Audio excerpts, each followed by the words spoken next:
author event at the Poison Pen bookstore. I'm John Charles, and today the Poison Pen is thrilled to have with us three of the hardest working and most knowledgeable individuals in the publishing world. We're joined today from Kensington, Vida Engstrand, Director of Communications, Larissa Ackerman, Associate Director for Indie Bookstore and Library Marketing, and Madeleine Brown, Communications Manager. Today, this talented trio is going to be sharing with us a veritable bounty of spring titles for your to-be-read list.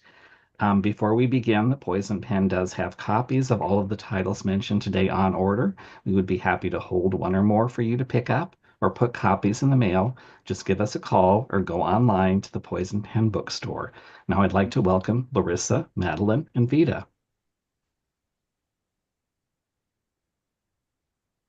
And I'm not hearing anything. Oh, there you go. Hello, everyone. I'm Larissa. I've been at Kensington for 6 years now. I used to work on all the cozies, and while I still work on all the cozies, I also am doing a different role in indie bookstore and library marketing. So first, we wanted to talk about Between the Chapters, which is Kensington's book club. It's a virtual community of book lovers with almost 20,000 members on Facebook. We also have a TikTok, an Instagram, and an X account, but I think we're moving over towards Blue Sky for that. And on Between the Chapters, if you go on the Facebook page, there's like always tons of giveaways and author talks, virtual author talks, really fun stuff, like lots of free book giveaways or ARC giveaways. So join Between the Chapters and you might win a book or two. You can also join our mailing list. We have several mailing lists. We have ones for cozy mysteries and thrillers, general fiction. We have a lot. We have a lot of newsletters. So you can sign up for whichever ones that you want to participate in. And you also can become a Between the Chapters insider by leaving a review and enter to win exclusive prizes. So really fun stuff. And then we'll go from there. We've divided up the books we're going to discuss with you into sort of genres or mix-ups of genres. This first section are sort of the genre defiers. The first book that we're going to talk about, it has just came out on March 25th. This is Gothic Town by Emily Carpenter. This is a great mashup of like Southern suspense, Gothic suspense, contemporary thriller, and horror. And I think of it as sort of like a post-pandemic response to Shirley Jackson's The Lottery, because in it, this New York City restaurateur and her family are lured by these pandemic era incentives to this really seemingly perfect idyllic town in Georgia, this really small town called Juliana. Gentle Juliana, the gentle jewel of the South. And they're given a grant to the wife is given a grant to open her business of her dreams, this restaurant she's always wanted to open. They're given a amazing housing voucher that basically gives them a free house in this little town. And it seems perfect at first, but of course it also seems a little bit, if it seems to anyone a little bit too good to be true, that's because it is. This one, you know, the dark secrets of this town start creeping in, as well as the history that is trying to hide. And it's a perfect book for like readers of Stacey Willingham, Sarah Langan, Ashley Winstead, Jess Laurie, lots of really relatable themes for anyone who's ever dreamed about like kind of living their cottagecore fantasy and just getting out of Dodge. But this is great horror adjacent upmarket suspense. The author is currently on this massive tour. The book is getting tons of buzz. So I definitely recommend, if you want a fast, fun read, check this one out. Oh, and The Colony of Lost Souls, something different. This one is a Gothic, so historical fiction, Gothic thriller mashup, and it revolves around a young woman in 1930s California who's searching for her missing sister, and in so doing is sort of drawn into this dark and dangerous cult. This book is so fun, so atmospheric. It's like a real binge read of like sacrifice and obsession and luring promises and forbidden desire, strange rituals. It's perfect for readers of like Sylvia Moreno Garcia, Nicola Harrison, Laura Purcell, Emma Klein's The Girls. And I don't know if any of you were on our presentation last year, but Kelsey James is also the author of The Woman in the Castello, which was one of my favorite books of the last few years. So this one is I don't know, it's just an atmospheric, really transporting read. If you are into like California history and that kind of California noir, this is a good one for you.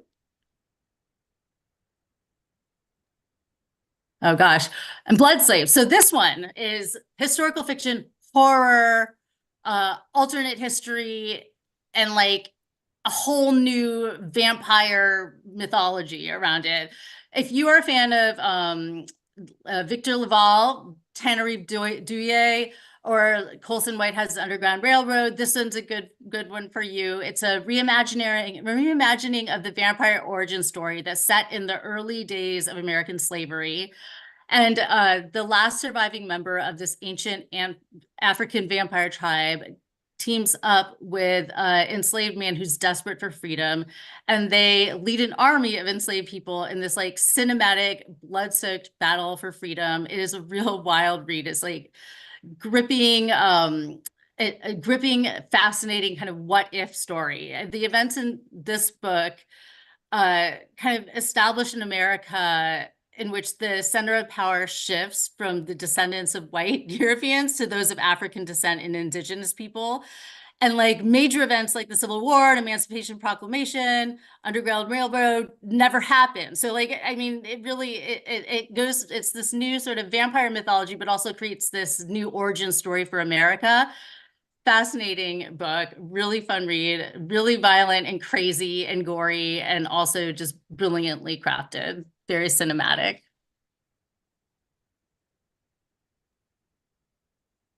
Right, we have the entirely true story of the fantastical mesmerist Nora Gray.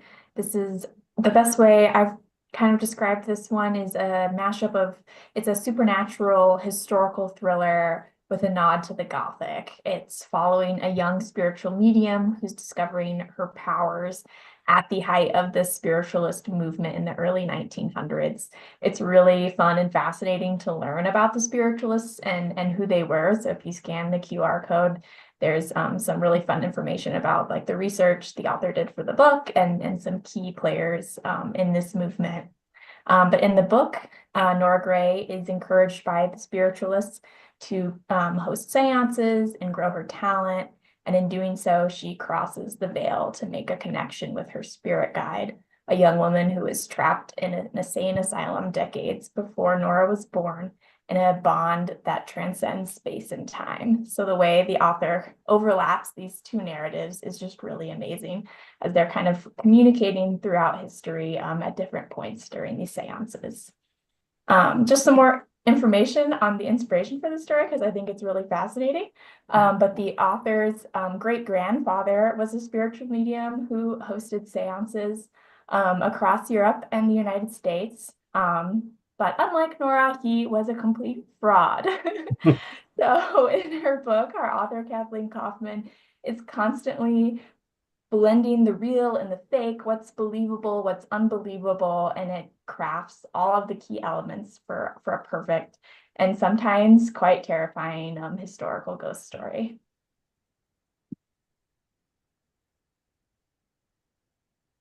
We can go on to the next one. Okay. And the Book of Autumn, this is another holy mashup. This book has all of my favorite genres. It's, you know, first and foremost a mystery at its heart, but there's fantasy, a little romance, and it's a really refreshing take on the dark academia genre because we're set at a university in a desert setting. So the author likes to also call it Southwestern Gothic too. So in this world, it has a really unique magic system. Magic is made by one's connection to their three most treasured objects. And our main character, Sella, would do anything for her powers to just stop there. But instead, she is one half of a demidium, a powerful and rare kind of magician that, in addition to being bound to her three objects, she's bound to another person in order to create magic. There's one small problem. Her other half is Max, and they've burned each other before. So they've kind of given up magic and on themselves, but they're called back to the magical university where they first met by the headmaster, who's asking them to investigate a powerful curse that's been placed on a student. And as the two must overcome their differences to team up and uncover who is cursing the student body, they soon realize something far more powerful is threatening them than their own fiction. It is just an amazing blend of so many genres and a really cool take on magic. I think that might be all we have for mashups. It is. Next, we're moving on to our contemporary mystery, suspense, and thrillers. Before I talk about this book, I just wanted to also mention that I dropped the Dropbox link into the Facebook comments of this this video so people can access it directly on this Facebook Live. And I'll do it for a couple of other book club kits that we will be talking about today, or that we'll mention today.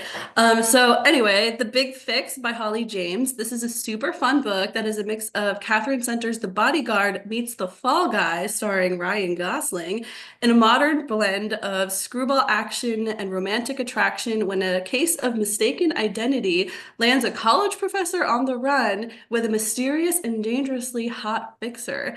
So if you enjoy action and adventure, romance, a little bit of mystery, and comedy hijinks, you'll love The Big Fix. It's full of fun classic tropes like mistaken and secret identity, a bookish heroine, and two people from different worlds stuck together. And there's also some spice with fade to black scenes. Next one.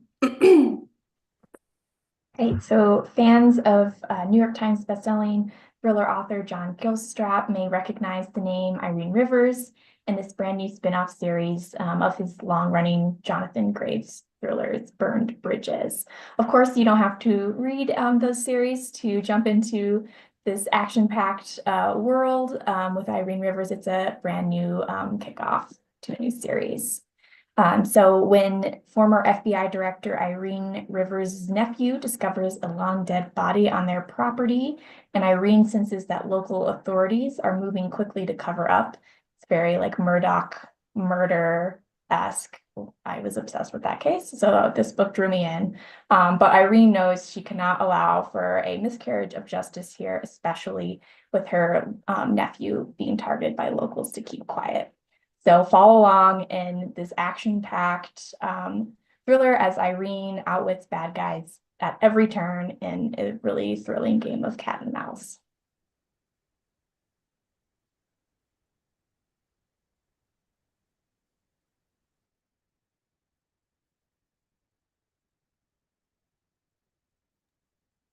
Vida, I think you might be muted. Up, wow, okay. Every single time.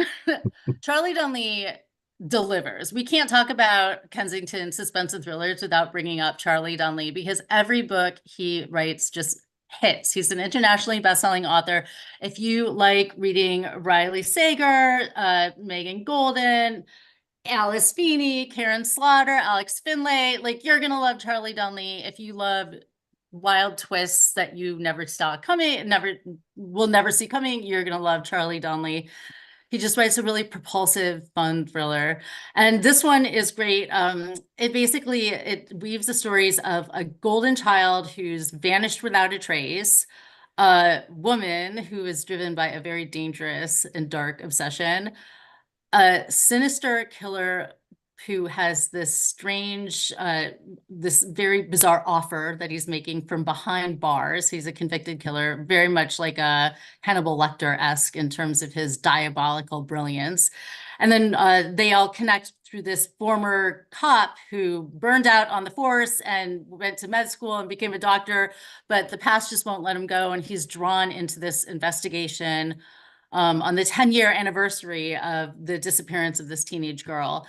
And these figures all swirling together kind of break open the case in this way that it threatens to completely tear apart the Wisconsin town that they all come from in just all sorts of ways. Charlie, his books, this book, it's crazy. Like I usually get things, I usually figure it out. This one, no idea. And then when we got to the end and I noticed that there was like another 30 pages, I was like, how could he possibly, what else is going to happen? And then of course, another twist that I just never saw coming. So, I mean, this one definitely recommend you read it. His books are like super immersive. You will really be like plunged into it. And to get you there, because you've got a few months to wait until this one comes out, we have provided some sort of artifacts from the novel, from the story. So if you scan this QR code, you can download those. We'll also send out the links. One thing is a self-assessment quiz, how to tell if you are a hybristophile, which is a hook in this. And for those of you who aren't familiar with that word, it is the term for people who are sexually attracted to criminals and prisoners. So fellow Luigi Mangione fans of the world, take note. You might, I don't know if you want to download this quiz or not. So it could be a little and then we also have a patient assessment in here from one of the other characters who's a therapist, a patient assessment that was snagged from her office. So really fun, really big suspense of the summer. You're not going to be able to go wrong with this one. Perfect to throw in your beach bags, vacation reads, all that. And while you're waiting for it, we've got all Charlie Donnelly's previous books are out in paperback. So yeah, that one was really good, Vida. I also never saw those twists coming. So now for the Wrong Daughter, Dandy Smith. It's really dominating ebook charts over in the UK, and we're so excited to bring her across the pond to appear in print in the United States for the first time. I've been calling The Wrong Daughter a Lisa Jewell domestic thriller meets Cruel Intentions, and it's perfect for readers who are clamoring more for Frida McFadden's kind of popcorn reads. So if you're loving unpredictable twists, this book opens with our main character Caitlin's memory of her sister Olivia being kidnapped out of their childhood home 10 years prior. Well, flash forward to today, and a woman is standing in Caitlin's room, terrified and scared, and she's claiming to be Olivia. Caitlin knows that she should be overjoyed by the return of her sister, but she can't ignore this gnawing feeling in her gut that this woman is not my sister. So this one is truly a delight to just sit along for the ride. It's, just one more chapter, biting my nails until I get to the end kind of read. And it's just perfect for any suspense fans. I'm going to have to like mute myself to not interrupt Madeleine on the discussion of this next book, because this one, I don't know which of us is most excited about this book, but it's amazing. I will turn it over and I will as much as I can.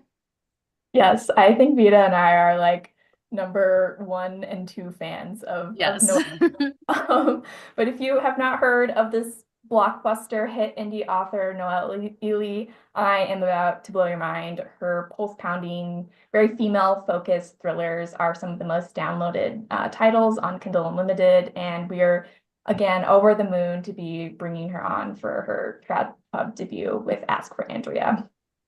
Noelle is a self-described murderino, like I'm sure a lot of us here are. And you'll find that many of her books are peppered with references to infamous true crime cases.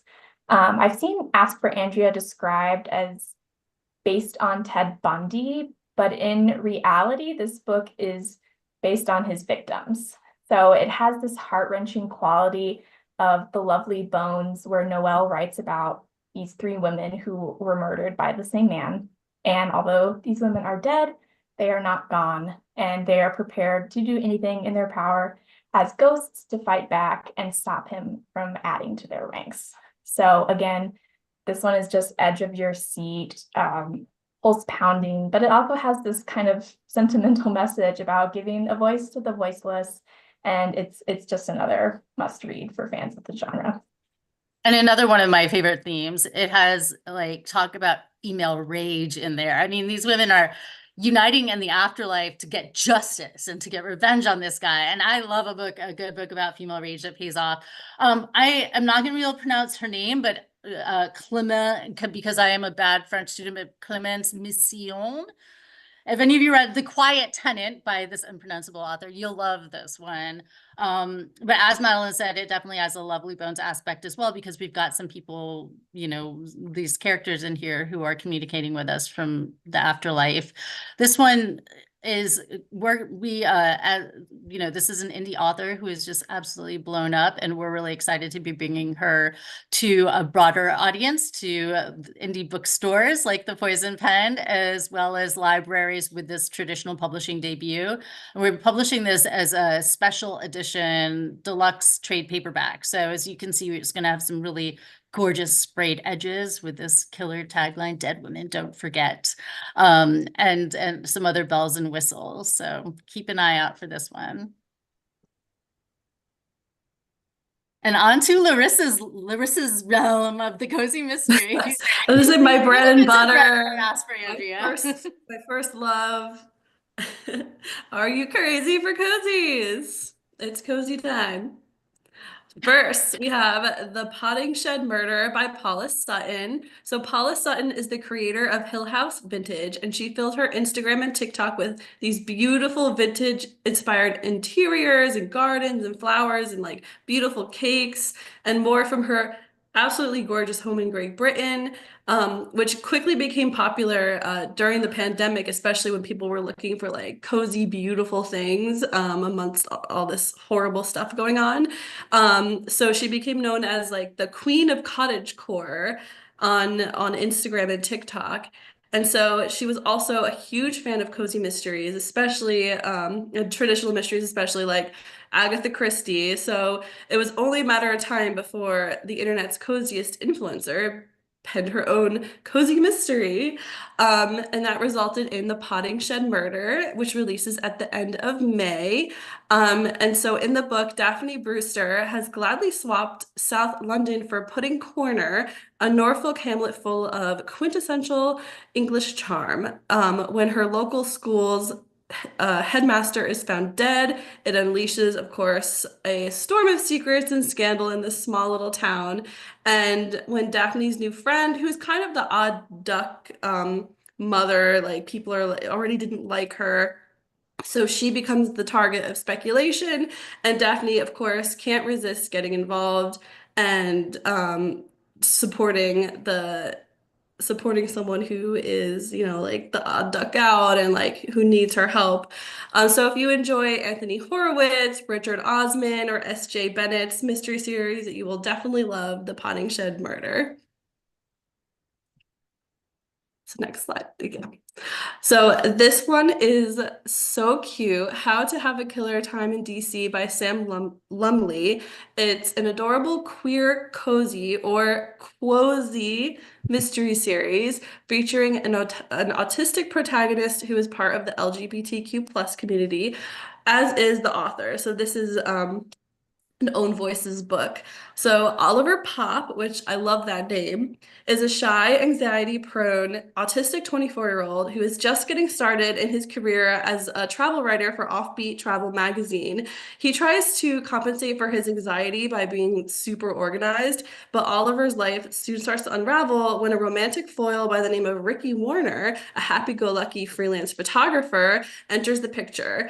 Of course, there's got to be murder somewhere. So when Ricky and Oliver find themselves at the scene of a deadly collision between a pedestrian and a self-driving car, can Oliver solve the mystery and finish his feature article when murder and potential romance throws him completely off balance? So if you enjoyed Charlotte Isles is Not a Detective by Katie Siegel, Nita Prose's Molly the Maid series, or even Helen, I can't pronounce her name, Helen Huang's Kiss Quotient Mysteries, you'll definitely enjoy this book. And so while this one is set in Washington, D.C., he's going to be setting, since he's a travel writer, each book will be set in a different city. So the next book will be set on the I believe it's the Oregon Pacific Northwest coast in this little like B&B. And that one, I can't wait to read that one. And I'm so excited that an author that I've been working with at Kensington forever, Lynn Cahoon, will be finally published in hardcover with us. You probably know Lynn Cahoon from her Kitchen Wish mysteries and her Cat Latimer mysteries, which were in mass market, and her from our lyrical press, she publishes like a gazillion series with us that are print on Tourist trap mysteries too. Don't tourist forget the trap tourist mysteries, mysteries. Those are farm always really popular. Farm to Fork mysteries, and the new Survivors Book Club mystery series. Those are all in trade paperback, print on demand. So excited. She's finally being published in hardcover. It's like been my biggest wish forever. And so An Amateur Sleuth's Guide to Murder features Meg Gates, no relation to Bill, even though they both live in Seattle, as she returns home to Bainbridge Island, Washington, after her tech startup fails. And of course, there's a failed engagement as well. And it's a super meta mystery for fans of Benjamin Stevenson, as Lynn gives readers many winks, nods, and cheeky asides to a genre that she very much adores and is submersed in as a writer of almost 50 cozy mysteries. Although she might be over 50 cozy mysteries at this point, but she's been writing cozy mysteries for a very long time. So when Meg, now back in Bainbridge Island, um, gets a part-time gig doing research for a mystery writer, she decides to write her own manual on criminal guide or criminal investigation. But when the author's manager is found dead at the cliffs of the author's beautiful mansion, Meg decides to put her guide to the test. Because how else are you gonna know if this guide works or not? So Lynn Cahoon will actually we just recently booked an event with Lynn and Christina Dodd and Diane Freeman. They'll be at the Poison Pen on June 29th for a little cozy con. So hopefully you'll all come out to see Lynn and get her new book. And also I have to say, like, I shouldn't say this, but this cover is one of my favorite Kensington coziest covers we've ever done. I'm obsessed with it. It's so beautiful. I can't wait to have the final edition on my shelf. It's adorable. And Larissa, we have a dog character in this book, right? A very important dog Yes, character. yeah, she has her dog, her The cover Cocker does not Spaniel. lie. Yeah, she has a Cocker Spaniel that she very much relies on. Oh, and we have a book club kit for this book as well. I will drop that in the Facebook on the Facebook video too, so easy access to it. And those of you who aren't local to the Scottsdale area who can't come to this event, which it is going to be an amazing event, talk about a great lineup of really fun, really different mystery authors. Those of you who can't come, make sure to place your orders online so you can get signed copies of Lynn Cahoon's brand new hardcover series and the books from Christina Dodd, all the authors that are going to be there. So it'll be a great opportunity to get those collector items. It'll be a great time. And Daryl Wood Gerber. Daryl Wood Gerber, she wrote the Fairy Garden Mystery series for us, so I'm sure that name is familiar in that regard. And she also just started a new hardcover mystery series with us called The Literary Dining Mysteries that is set in Asheville, North Carolina. And Essence of Foul Play is the first in a new trade paperback series. It's enchantingly whimsical, just like the Fairy Garden Mysteries, featuring an amateur sleuth who opens a spa and wellness center with an emphasis on aromatherapy, which I'm personally obsessed with aromatherapy. I should probably be putting peppermint under my nose right now with this cold. It's set in Carmel, California, in the same town as her Fairy Garden Mysteries. So if you're a fan of the Fairy Garden Mysteries, you may see a cameo or two pop up throughout the series. And in this first book, of course, there's one or two. So Emma is preparing for the grand opening of her spa, Aroma Wellness, but when she's accused of murder, all the massages in the world can't help her relax. So of course, she's got to investigate and prove her innocence. So Daryl will also be an event in store at the Poison Pen with Colleen Cambridge and a couple of authors on Sunday, May 4th for a little pre-Mother's Day cozy mystery talk. So I hope some of you will come to that. And get your last minute Mother's Day gifts. These signed books. Yes. What can be a better gift? Right? It's the first in a new series, like the perfect gift to get for your mom. Exactly. And you can get two and read it with each other for a little mom-daughter Oh, book club. Annual Kensington Cozies booklets. These were a little bit delayed. I won't go into the reasons why, but we finally have our 2025 booklets are printed. We should be getting them next week. So if you would like a print copy of our Kensington Cozies 2025 booklet, feel free to email me. I could also send some to the Poison Pen. And they can pass them out. But you can also access the digital booklet on our kensingtoncozies.com website. So this booklet basically details every single one of our cozy mysteries being published this year in hardcover, trade, and mass market. We also have a new section that has our trade paperback and mass market reissues. So if you missed the hardcover last year, we detail about the trade paperback version or mass market version coming out this year. We also have a section for our mysteries that aren't necessarily cozy, but you might like our historical mysteries that are under the Kensington Books imprint. We've got themes, series organized by state, where authors live, all that kind of stuff. So people always enjoy them. People like to use them as a little checklist to see which books they've read or not. They're always a good time. We kind of revamped it. The design looks beautiful for the new 2025 one. So yeah, if you would like some cozy mystery booklets, do not be afraid to reach out to me and ask for some. yeah, and please feel free to email or stop by the store to pick them up. We'll send the very first batch there. These are such a good resource. If you like reading mysteries, you pick up one of these booklets and you will never again have to ask yourself, what do I read next? Because this will tell you. If you are sitting there thinking, gosh, I would love a mystery that has like a tea and coffee theme to it, you can open to our page of mysteries by theme and find a list of the series that have tea and coffee themes, or the series that have sleuths of a certain age, or the series that have dog walking themes, all that. So definitely this is a great resource. If you have a book club and you want us to send you a stack of them so you can pass them out at your book club, shoot us an email and we'll get them to you. We're always happy to get these out. And now we've gone from our cozies to our historical mysteries and thrillers. So some of these a touch of cozy to them, but a lot of history.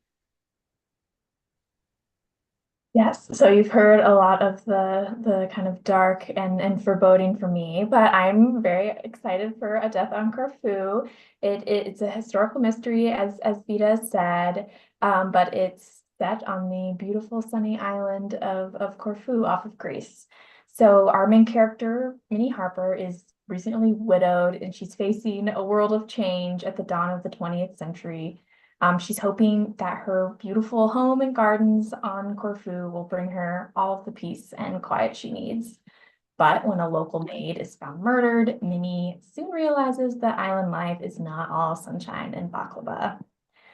So Emily Sullivan is a beloved historical romance author making her first splash into the world of mysteries. I like to call this one Agatha Christie meets Under the Tuscan Sun. It has all the hallmarks of a classic mystery, but the Mediterranean setting and the hints of romance, of course, bring a fresh breath of ocean air to the genre. And if you scan our QR code, we have a really fun book club kit here with food and drink pairings with recipes from Emily's mother-in-law, who is from Greece. And she'll be doing a virtual event with the Poison Pen right around when the book comes out, the day after, on April 30th. So another one where you can hear it straight from the author. Yes.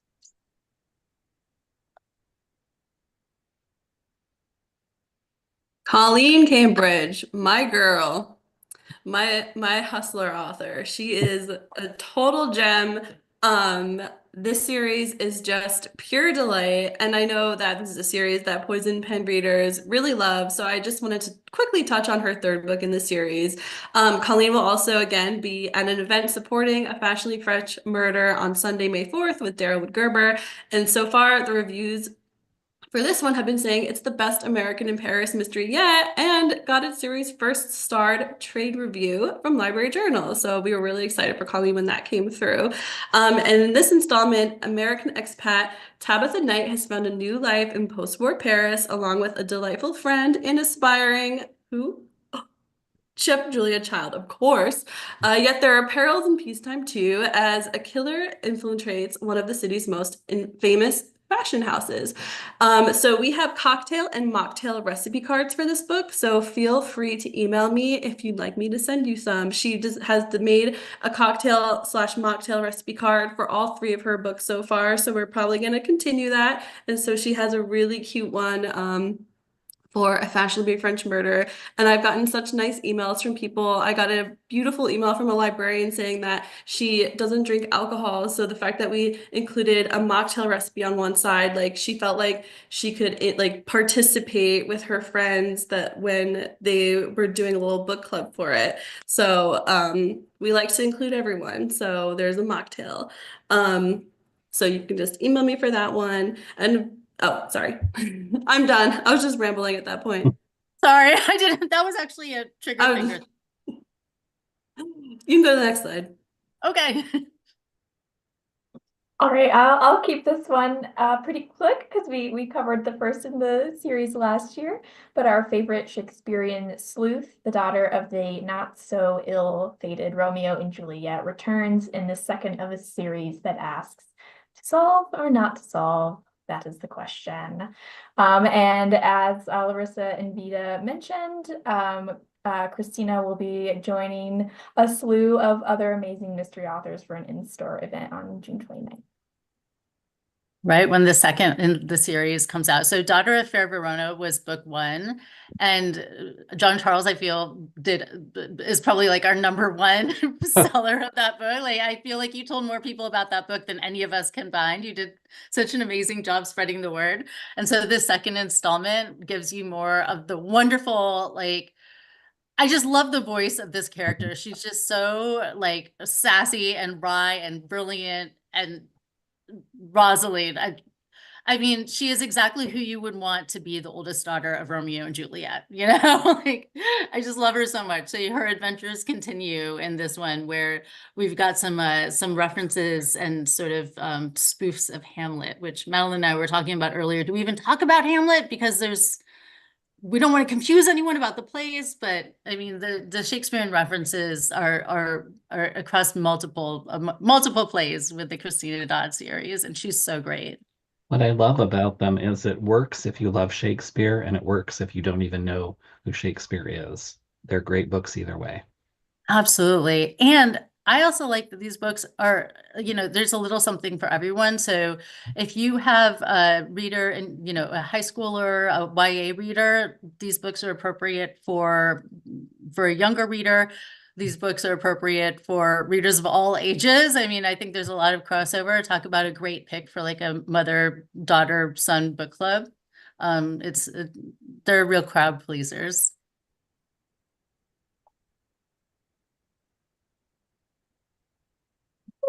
Murder at the Wham Bam Club. So at the height of the Roaring '20s, a young psychic in small town Illinois, which is where I am from, she helps the Black community fight against crime and corruption in this jazz age historical mystery written by a real life spiritual medium and jazz pianist.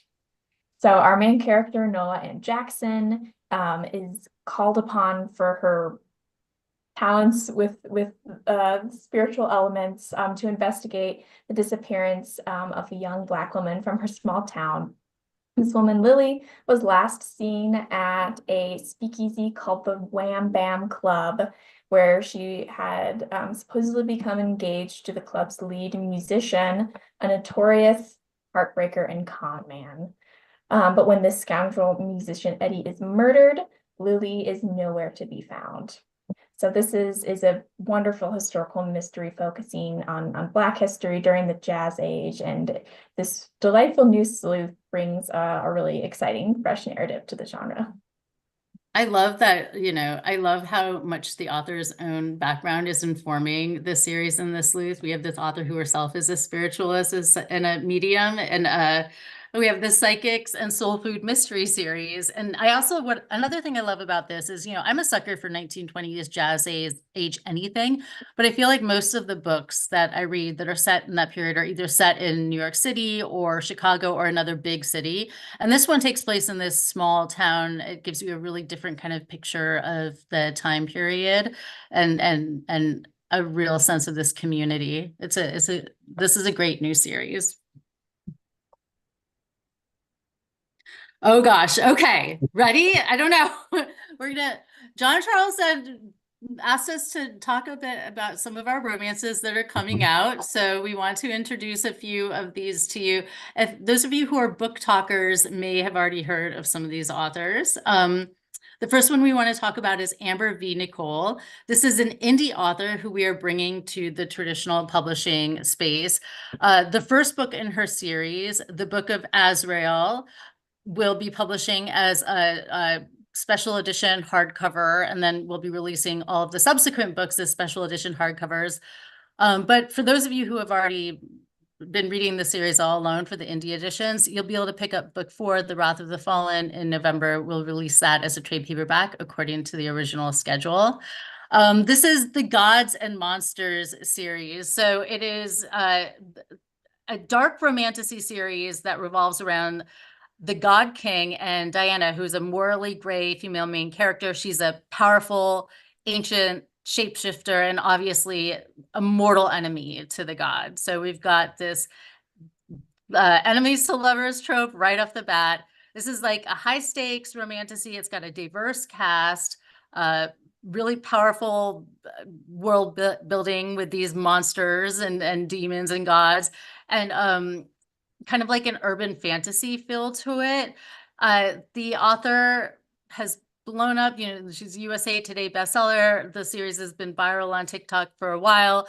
These books are perfect for fans of Sarah H. Parker, Jasmine Moss, Callie Hart, Carrie Maniscalco. It's just really great, slow burn, high stakes, epic romantasy. What I like the most about them is you've got that villainous shapeshifter heroine and like this tortured god hero. It's very steamy books. Well, actually, I don't know. Maybe I would say like 3 out of 5 chili peppers for these. So slow burn, enemies to lovers, morally gray female main character. I guess cinnamon roll male character. So I think he would qualify as cinnamon roll. Definitely damaged hero. Great banter and lots of action.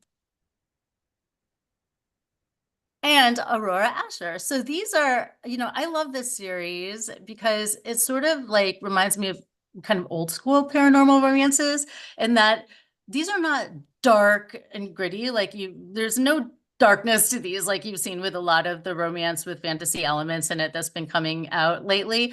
These are hilarious. They revolve around like this sort of crew of demons who have escaped hell and are now living in modern day Toronto, finding themselves, these demon men, and in finding themselves also falling in love, oftentimes not very conveniently with not very appropriate love interests.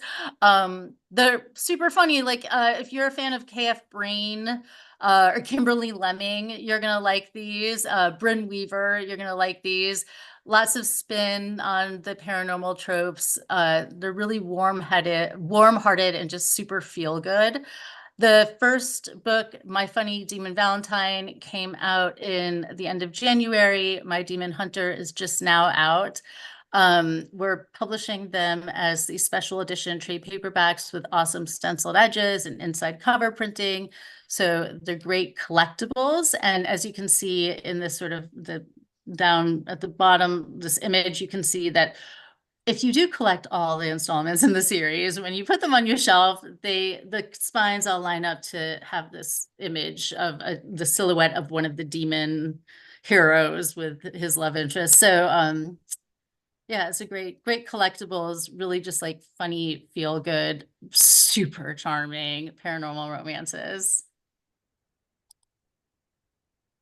And Rebecca Zanetti, who is Rebecca Zanetti does it all. She also writes great romantic suspense and thrillers. So, if you aren't a romance or a romantasy reader, I recommend you check out some of her other series too, because she's just, everything she does is just so wonderful.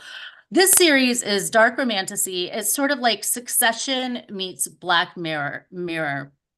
It takes place in this like alternate near future Silicon Valley where like these powerful social media companies rule everything, which doesn't really sound like alternate reality in many ways, but it's a world controlled by these like, you know, each of these companies are sort of like their own kind of mafia families.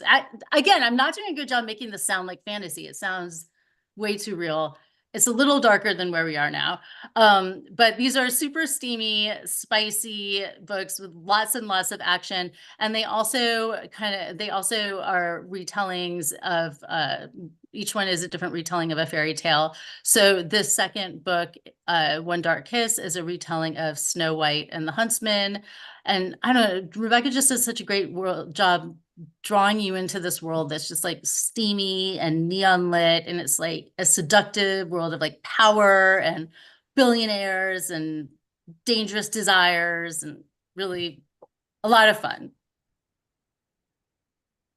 And oh, one more thing. Okay, we had to put this in here because it didn't really fit with the other genres we were talking about, straightforward historical fiction, but this is a year when we have a new Ellen Marie Wiseman book coming out. And so we cannot do a single presentation and not talk about Ellen Marie Wiseman this year, who is just marvelous. She's a New York Times bestselling author of The Orphan Collector and The Lost Girls of Willowbrook, an author who has this amazing gift to write these terrifyingly prescient historical novels. The Orphan Collector was set during the 1918 Spanish flu pandemic, and the ARCs for that book came in just as the world was closing down in 2020 for COVID. And we were sort of like, Ellen, how did you know a pandemic was going to be relevant?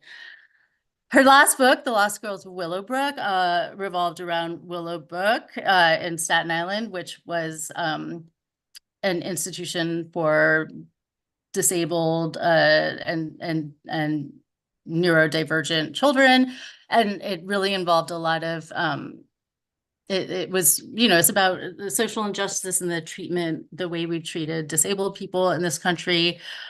This new one is set in 1930s Virginia, and it comes at a time when our country is having really urgent conversations about immigration and identity, and also gender rights and reproductive rights.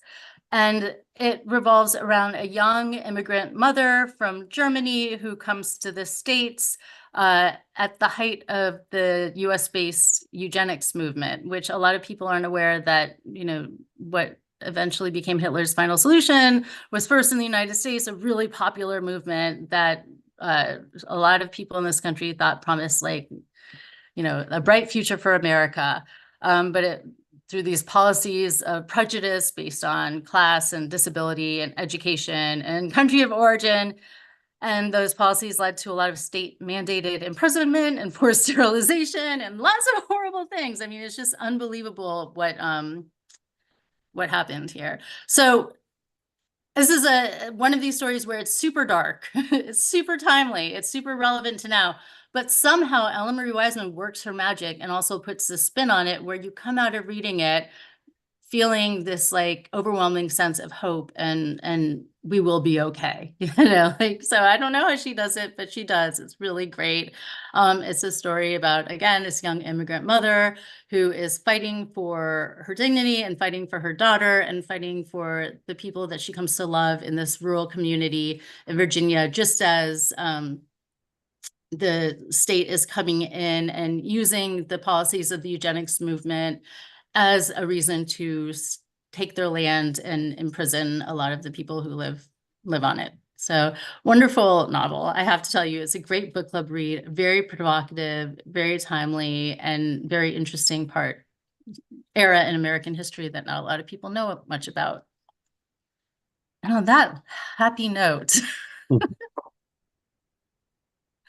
I can't believe that we actually, I guess we spoke really quickly, but I can't believe we got through this. Usually we get to the end of the hour and we still have like 20 slides to go and we start motor mouthing like lunatics, but we've managed to share this season's highlights with you in a timely manner. I don't know how. We did it. We did it for once. First time ever. But thank you all so much for joining us. Please do feel free to reach out to any of us, send us emails. We love to hear from you. We have advanced copies of books available on NetGalley and Edelweiss. So for those of you who like to review on Goodreads or have Instagram accounts, you are always welcome to go and request books on the request digital downloads or reach out to us. And if you have any questions about anything we talked about, we're happy to address them. Otherwise, please get your orders in. These are all really great books to have on your shelves or gift to others. And thank you to the Poison Pen for letting us do this today. We always have We such a love great this. Well, I want to thank Larissa, Vida, and Madeleine for sharing their expertise and their enthusiasm about these upcoming books. We do welcome pre-orders. I don't know, they probably mentioned it, but pre-orders help authors and publishers because that lets them know how popular a book and an author are going to be. So if you see anything in today's features, go ahead and go online and order them or suggest your local public library purchase them because that helps your authors out too. I should be mad at all of you because I don't need any more to read, but now I've been busy writing down even more titles that I'm going to have to find time for. But truly, thank you all. You do an amazing job with your authors and your books. You make me want to read everything. Thank you, John. Thank you. Thank you so much. Have a great evening and afternoon, everyone. Yes, thank you for joining us virtually and have a great read. You were Ooh. terrific. Wonderful job, all of you. Awesome. Thank you again. Thank Okay. you. We love doing this, and it's always, I don't know, we love Poison Pen. It feels so good to do anything with you guys. So Well, we appreciate it. And in case I lose you since Patrick isn't here, and I click on the wrong button, you really did a great job, and we appreciate all of the time you put into this. It was wonderful. oh. Thank you. I'm glad that I feel like we did a good job for people who were all very sick. Oh my You All did. together. I never would have Hilarious. known. You We channeled held it together. your inner enthusiasm. Thank you so much. Bye, John.